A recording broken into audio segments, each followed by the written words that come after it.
May move kasi dyan. Oh. Simulan natin sa rook. Sa chess, may tinatawag tayong mga pyesa. Pero bago yan, tanungin ko kayo. Ano yung gusto nyo paglaki nyo? Maging police? Engineer? Doktor? Seaman? Nice, seaman, doktor, police. Ang tanong, sabi ni Nay sa kanitay, nak, wala akong pang-paaral sa'yo eh. Paano yun? Magiging police ka pa kaya? Tama, yan yung maganda sagot. Magiging police pa rin ako ng Itay. Bakit? Naitay, malakas ako mag-chess. Magiging varsity ako sa mga top school.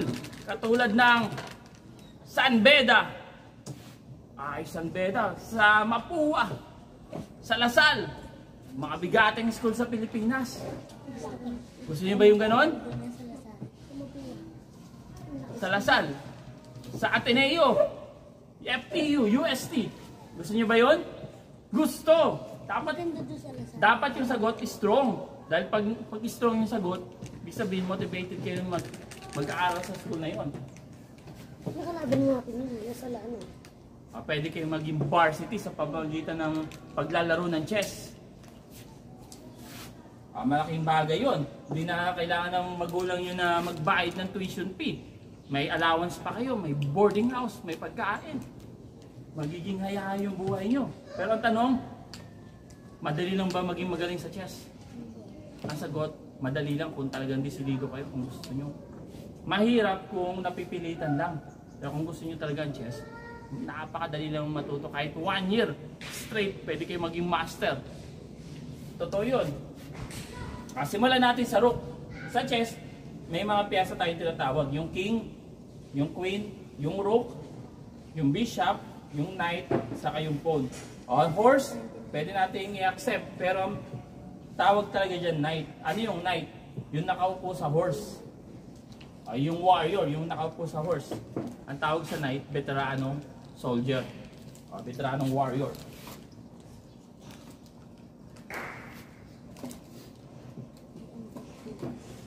Simulan natin sa rook. Ang rook, ang move niya is straight. Ganyan. Nakita nyo, straight. Pwede siyang pumunta sa kaliwa, pwede sa kanan, pwede sa taas, pwede sa baba. Ang rook, pwedeng mag-move ng straight. Ngayon, paano coach pag may mga nakaharang? Kunyari, may knight dito. Tapos may knight pa dito sa baba. Ang tanong, hanggang saan pwede pumunta ang rook? Ang rook, pwede siya hanggang sa dulo dito since walang nakaharang. Pwede siya sa taas, walang nakaharang. Ang tanong sa kaliwa, hanggang saan ang rook? Hindi siya pwedeng tumalon, ganyan. Bawal. Hanggang knight lang siya, pwede niya capturein. Dahil sa kalaban yan eh. Dito, pwede rin kung gusto mo. Ngayon, hanggang dito ka lang. Hindi mo pwede kainin dahil kakampi mo yung knight. Ibig sabihin, hanggang dito ka lang sa E3 o E3. Ang rook hanggang pwede lang dyan. Ngayon, tingnan natin yung tawag na greedy rook. Ano yung greedy rook? Para mabilis yung matandaan yung move ng isang piece. Ngayon, yung isang way dyan, yung tinatawag na greedy rook. Kunyari, ganito.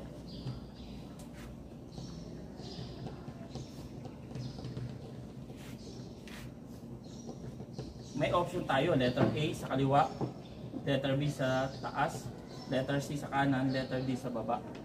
Ang tanong, alin dyan yung kailangan natin unahin? Ang sagot, yung nasa kaliwa. Dahil pag hindi mo kinain yan, hindi mo na mabalikan tong pawn sa kaliwa. Ngayon, kakainin. Pagkain yan, kakainin yung sa G8. May option ka naman, dalawa. Saan yung tama? Yung sa kanan. Pagkaliwa kasi, pagkain mo sa kaliwa, pagkain mo dito, hindi mo nakain yung sa kanan. Ngayon, ito yung kakainin mo. Pagkain, kakainin mo yung sa E8, tapos sa E1. Ang tawag dyan, greedy rook. Ready? Bigyan ko ng prize yung makakuha ng sagot. Greedy rook. sige. Challenging. Madali lang yan. Wala, Mark. Wala, Mark. Mamaya ako. Nauubusin po yan? Oo. Wait lang po. Dapat ma-capture nyo siya ng tuloy-tuloy. Bigyan mo ng prize. Marami akong candy dito. Bigyan ko ng candy. Ayaw makakuha. Doon na, sa patay. Maraming candy dito. Ang sarap pa naman ng candy. Ito muna. Yan. Mamimili ka kung alin yung kakainin mo muna. Pakala. Malita rin. Ano ko nun lang. Mamaya, pag marunong kayo mag-move, saka kayo maglalaro. Tayo magkalaban. 1, 2, 3, 4. 1, 2, 3. Ito ba ito? 1, 2, 3, 4.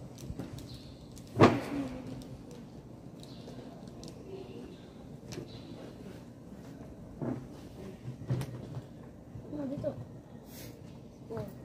Sino gusto mag-try? Ano mo, Mark? Mark. Wala naman mawawala pag nag-try eh.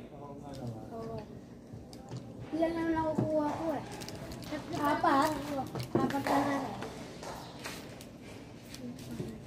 Dapat kasi ubos lahat. Sa E. Oo, dapat ma-capture mo lahat. E, A. Tapos yung C. C, E, A. Tapos D, E, A. Ito, ganyan mo.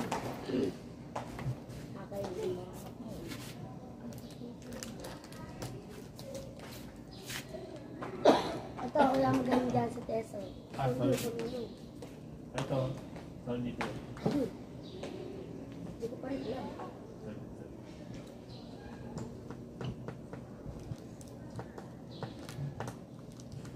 Pika, tatry ka ba? May mali. Yan. Wala tayo.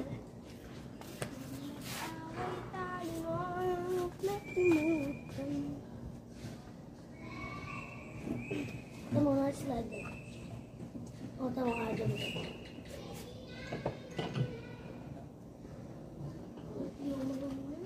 Ganyan, yan. Dali. Kahit ang video ka na, nasa 3. Kain mo yun, nasa 3. Kain to. Kain ba? Wala pwede yan.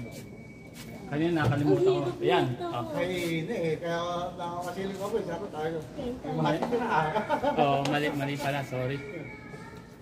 Bigyan ko ng 2 candy, makakuha. Ibang flavor. Mga sagot. Pwede kayong may option kayo. A, B, C, or D. Lili mo pala. Pwede ka na mag-try kung alam mo na... Testing mo kaya. Sige. Ilaan pa na namin.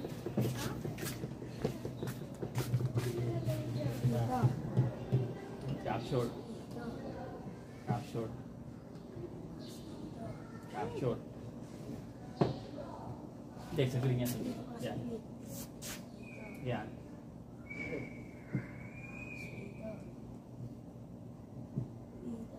Game over.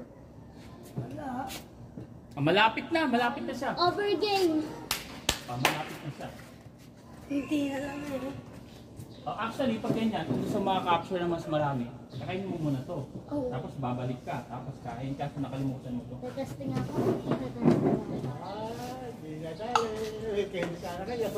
Malapit na, actually malapit na yung sagot niya eh. Alam mo, ito dito. Ayan. Ito kasi hindi ako eh. Sa chess, pinag-iisipan, kaya kailangan natin ng ganyan. Oo. Sabi nga, chess is a mental game. Hindi mo pala. Walong buong yan. 8 moves straight. Ang hirap. Madali lang yan. Kain pa. Sa E. Para mabilis nyo Ako na. sige. Actually, malapit na yung sagot niya eh. Yan ang tamang sagot. Yan. Tama. Sabi ko. Tama. Tama. Tama. Alin sa 2. Yan. Tama. Galing. Ang galing. Oh. Hindi naman siya mahirap pag napag-isipan, di ba? Oh. Bigyan ko ng award. Oh, para Galing niya. isa pa.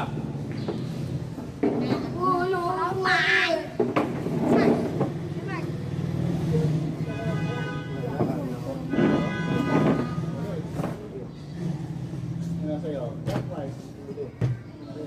Oh, yan.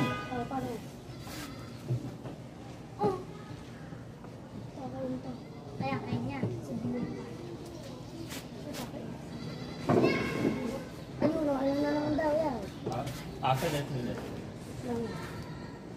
Kung ka muna, pag-isipan mo, mas magandang bungo. Oo, kahit na. Alam mo na lahat?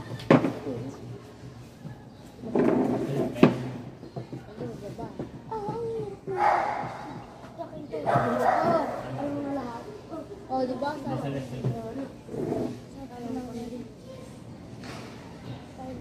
Hindi nakakain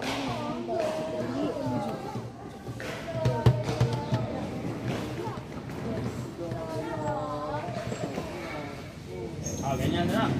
Madali. Madali lang yan, madali. O yan. Sige, try. Ikaw, pwede ka rin mag-try. Bantaray mo. Kahit sino, pwede matuto dito. Lapit lang kayo, gusto matuto mag-chess. Ako muna. Yun, ako muna. Galing ako ng pari kapitan. Kain. Kain. Ito muna. Kain. Tama. Kain. Tama. Kain. Kaso may nakalimutan siya eh. Actually, yun yung first move eh. Tama pala. Pagkain mo, kain, ito yung nakalimutan. Ako po. Yun yung tama. Ako. Alam ko na. Ako. Alam ko. Ay, wait lang. Marami ko. Madali lang yan, madali. Mali yung una ko. Oo, yan yung tama. Dapat pala nasa gilid mo. Balikan ko lang pala ako. Pero, yan, ito yun. Oh, dalawa ko dito. Yan. Basic lang kay Mark. Yan, capture. Tama. Yan. Yan yung tamang sagot.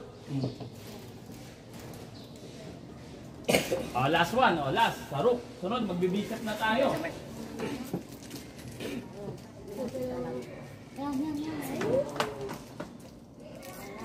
Yan. Ay. Torpura mo ako. Bakit? Ha? Ganyan. Paano? Ako. Ayan. Style. Tama. Yan, correct. Magaling. Capture, tama. Nasa kwarta ko. Yo. Yan, tama. Saan? Hindi, yung kabila. Yan, kabila. Tama. Kung di ka pa sinabihan, di mo Oo, ako. alam na yan. Tama. Okay, ganun na yan. Nice one. Yun, kaya na. Diba? Tama. Bigyan kita ng prize. Madali lang, di ba? Mag-bishop na tayo. Bishop. Bishop sa chess. Meron tayong dalawang bishop sa chess. Ano gang Sa chess may dalawang bishop na. Yung isa yung white, isa yung dark, light. Itong bishop na nasa puti, hanggang puti lang siya. Hindi siya pwedeng tumulak sa green. Ito, sa green lang siya. Hindi ka pwedeng pumunta sa puti. Simulan natin sa bishop. Paano mag-move ang bishop? Ang bishop, diagonal, pa-X. Ganyan. Ganito. Ganyan ang pag-move ng bishop. Ilang square pwede niyang puntahan pag nasa gitna?